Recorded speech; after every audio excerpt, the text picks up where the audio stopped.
Hello viewers, আসসালামু আলাইকুম।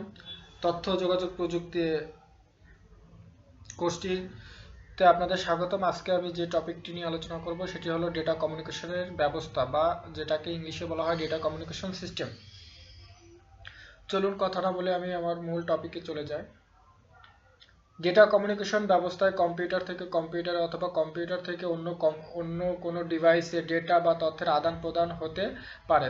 তাহলে ডেটা কমিউনিকেশন ব্যবস্থা কি হতে পারে? এক কম্পিউটার থেকে অন্য কম্পিউটার, অথবা কম্পিউটার থেকে বা মোবাইলে বা অন্য আদারওয়াইজ, যেমন প্রিন্টার, অন্য কোথাও যেমন ডেটা কি করতে পারে, স্থানান্তর হতে পারে। এক্ষেত্রে কম্পিউটার ডেটার উৎস, মোডেম এবং প্রেরক, পাবলিক টেলিফোন লাইন, মাধ্যম, মোডেম, প্রাপক এবং সার্ভার গন্তব্য হিসেবে কাজ করে।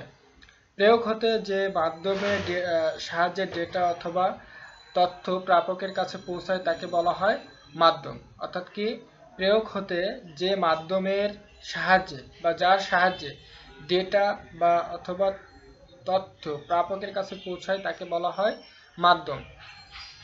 টেলিফোন লাইন মাধ্যম হিসেবে ব্যবহৃত হয় টেলিফোন লাইন, কেবল ইত্যাদি এ ধরনের মাধ্যমের উদাহরণ। নিচে চিত্রের একটি সাধারণ ডেটা কমিউনিকেশনের ব্যবস্থা দেখানো হলো। আমি এর আগে যে ব্লক ডায়াগ্রামটা দেখছি তার সাথে আপনারা একটু মিলে নেন। এখানে আপনার সোর্স হিসেবে ব্যবহৃত হচ্ছে অর্কেস্ট্রেশন, অর্থাৎ বা একটা কম্পিউটার। এখানে আপনার তারপরে ব্যবহৃত হচ্ছে কি মোডেম। মোডেমের পরই আপনার কি ব্যবহৃত হচ্ছে পাবলিক টেলিফোন নেটওয়ার্ক, অর্থাৎ এটা মিডিয়াম।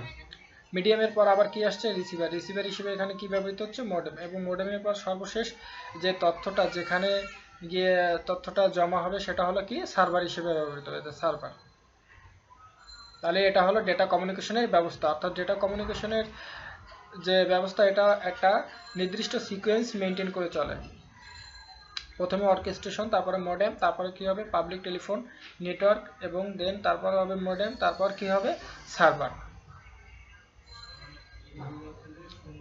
টেলিফোন লাইনের মধ্য দিয়ে অ্যানালগ সংকেত আদান প্রদান হয়। তাহলে আপনার এমসিকিউর জন্য খুবই গুরুত্বপূর্ণ যে টেলিফোন লাইনের মধ্য দিয়ে কোন সংকেত পাঠানো যায়?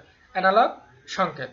কম্পিউটারে প্রসেসিং করার জন্য ডেটাকে ডিজিটাল সংকেতে রূপান্তর করা হয়। অর্থাৎ কম্পিউটার অ্যানালগ সিগন্যালকে কি করে না, গ্রহণ করে না। কারণ কম্পিউটার অ্যানালগ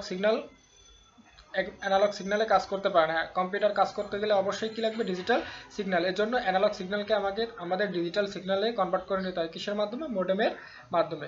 কাজেই ডেটা কমিউনিকেশনের জন্য ডিজিটাল সংকেতকে অ্যানালগ সংকেত এবং অ্যানালগ সংকেতকে ডিজিটাল সংকেতে পরিণত করা প্রয়োজন হয়। এর জন্য আমাদের কি হয়, ডেটা যখন আমরা প্রেরণ করব তখন আমাদের সেটাকে কি করতে হবে, অ্যানালগ সিগন্যাল হিসেবে এক জায়গা থেকে অন্য জায়গায় পাঠাতে হবে। এবং যখন ওই ডেটা বা তথ্যটাকে আমরা অন্য ডিভাইস কম্পিউটার প্রসেসিং করব, সেটা করার জন্য আমাদের কি করতে হবে, ডিজিটালে কনভার্ট করে নিতে হবে। অর্থাৎ অ্যানালগকে ডিজিটালে কনভার্ট করতে হবে। তাহলে আমরা দেখতে পাচ্ছি যে ডেটাকে আমাদের অ্যানালগে রূপান্তর করা লাগতেছে, আবার আপনার ডিজিটালও কি রূপান্তর করা প্রয়োজন ডেটা কমিউনিকেশন সিস্টেমে।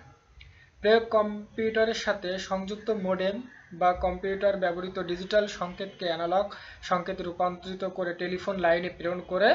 আবার প্রাপক কম্পিউটারের সাথে সংযুক্ত মোডেম কি করে, টেলিফোন লাইন থেকে প্রাপ্ত অ্যানালগ সংকেতকে ডিজিটাল সংকেতে রূপান্তর করে গ্রাহকের কম্পিউটারে প্রেরণ করে।